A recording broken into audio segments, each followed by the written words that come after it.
अनिल जी पीछे आ जाते हैं।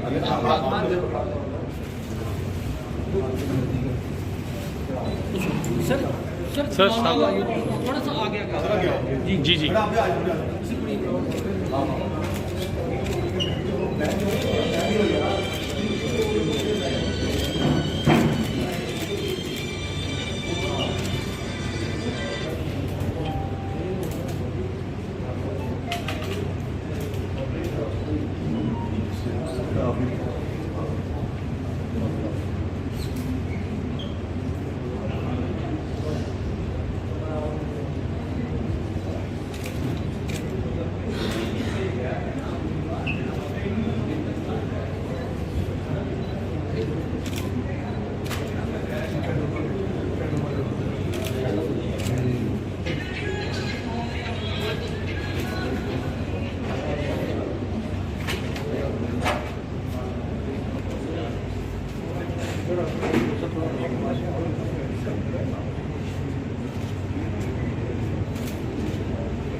करूँगा कि बारी बारी आकर पुष्पांजलि करने के लिए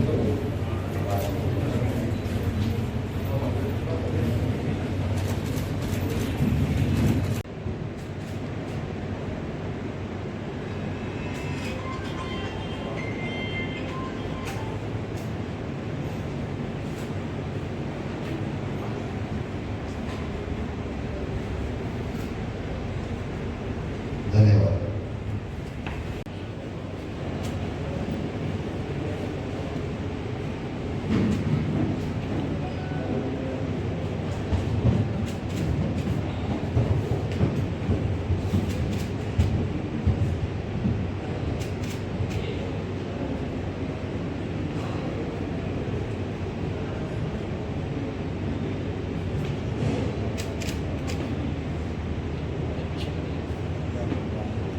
पुष्पांजलि शहीद अशोक सोहेल जी को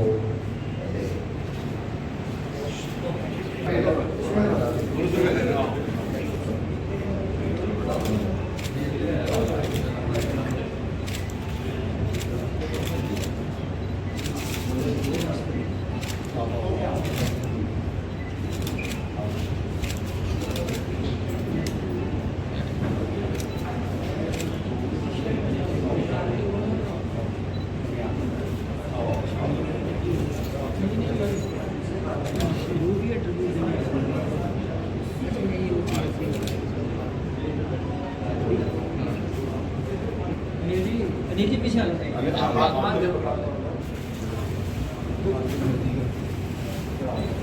सर सर, थोड़ा सा आगे आगे जी जी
करूँगा कि बारी बारी आकर पुष्पांजलि एक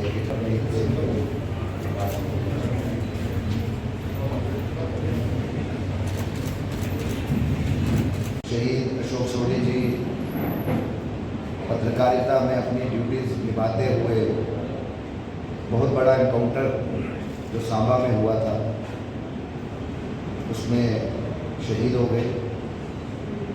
शायद सुनने वालों के लिए, पढ़ने वालों के लिए 14 साल कुछ लंबा अरसा होगा, और ख़ासकर यहाँ पर जो यंग जर्नलिस्ट और उसमें भी स्पेसिफिकली हमारे जो फोटो जर्नलिस्ट हैं, चाहे वो स्टिल हो या इलेक्ट्रॉनिक के हों, जो नए इस फील्ड में आए हैं, उनके लिए वो सोच भी नहीं सकते। और हमारे लिए ऐसा है जैसे शायद कल की बात है।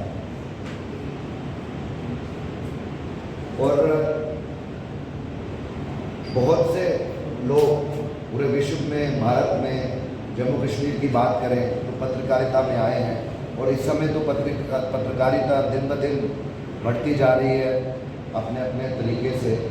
लेकिन उस समय में जब हमारे सीनियर अशोक सोढ़ी जी या उनके कोलीग्स संजीव बरगाल जी यहाँ पर हैं, मनुष्य वत्स जी यहाँ पर है, अश्विनी कुमार जी हैं,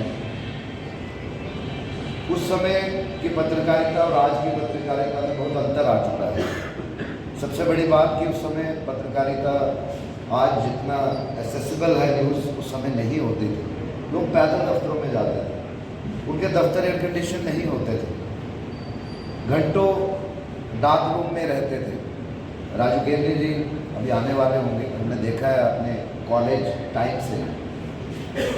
बहुत कुछ सीखने को मिलता है अगर हम अपने सीनियर्स या पत्रकारिता की पृष्ठभूमि में जाएं, इतिहास में जाएं, तो एक प्रेरणा का स्रोत बनते हैं हमारे सीनियर्स। जितने भी खासकर यंग जर्नलिस्ट पत्रकार नौजवान आए हैं, उनका आभार प्रकट करता हूँ। और कार्यक्रम को आगे ले जाते हुए मैं रिक्वेस्ट करूँगा 2 मिनट के लिए पवन शर्मा जी आए। और आज उनका कैरियर शुरू किया है। सोढ़ी साहब का एक मेरे गुरु थे। एक इंसिडेंट में बताऊंगा आपको। एक बार मैं एमनो थिएटर में कोई शूट कर रहा था, कोई वीआईपी फंक्शन था, तो उनके पास एक डिजिटल कैमरा था, उसमें बड़ी चिप लगती थी। मेरे पास PD 170 कैमरा था। कहा आपने वो लाइटनिंग द कैंडल आपने शूट किया है? मैंने सर किया है।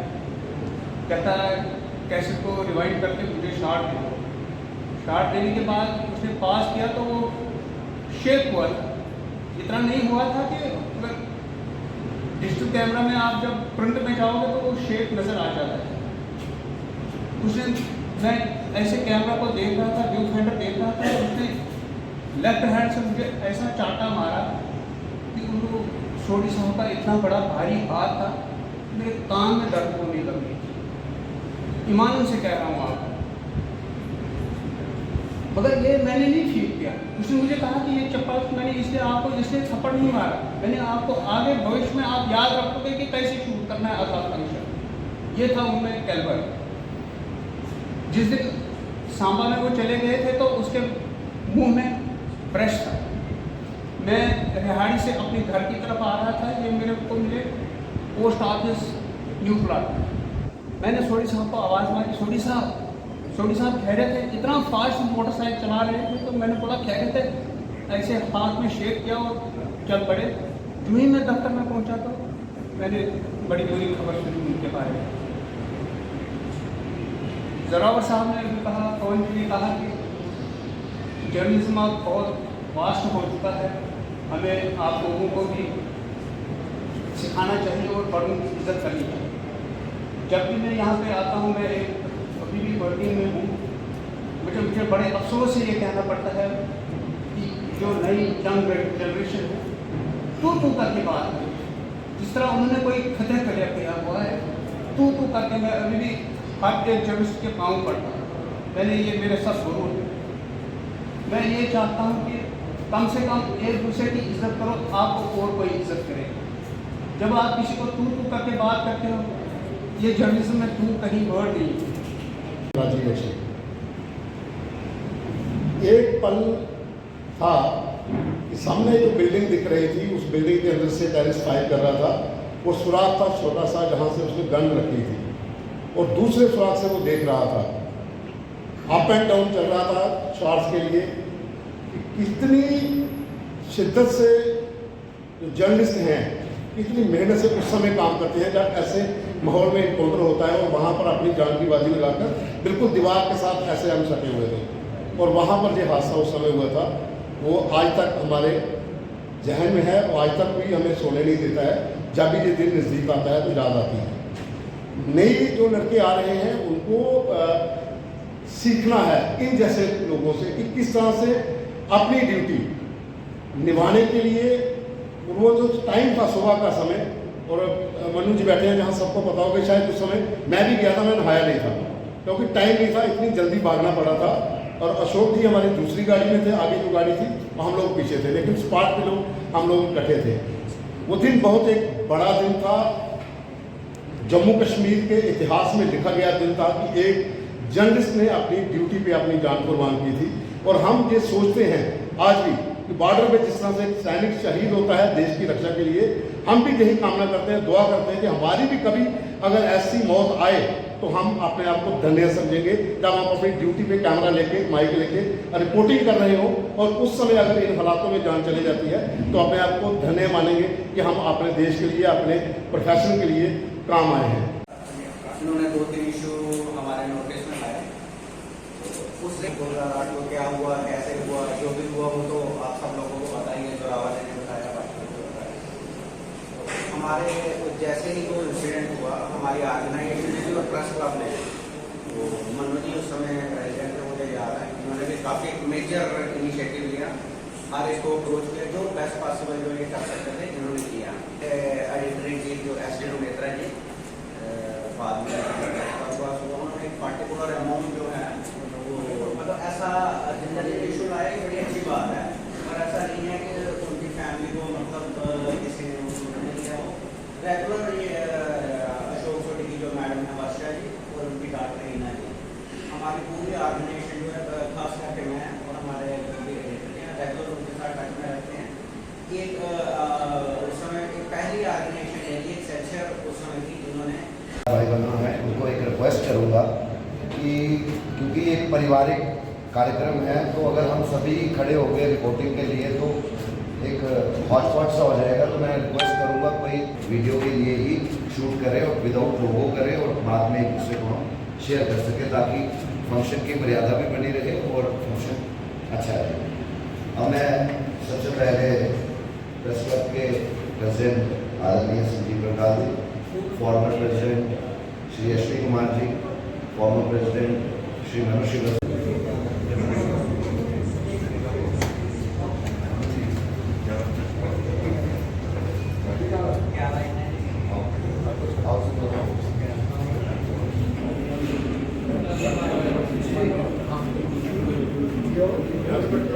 सीनियर जर्नलिस्ट प्रदीप दत्ता जी वो आए, श्रद्धांजलि दी और 2 मिनट अपनी बात रखी। प्रदीप दत्ता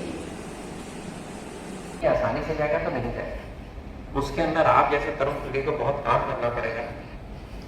और एक जो परिवर्तन आया बहुत बड़ा भारत में और जम्मू कश्मीर में, जिस परिवर्तन के काम में आप लोग हैं, उस परिवर्तन के काम में होने वाले बहुत बड़े चेंजेस की आप केवल गवाह नहीं है, उसके अंदर आप उसके एक्टिव पार्टिसिपेट भी हो सकते हैं, ऐसा मैं मानता हूँ।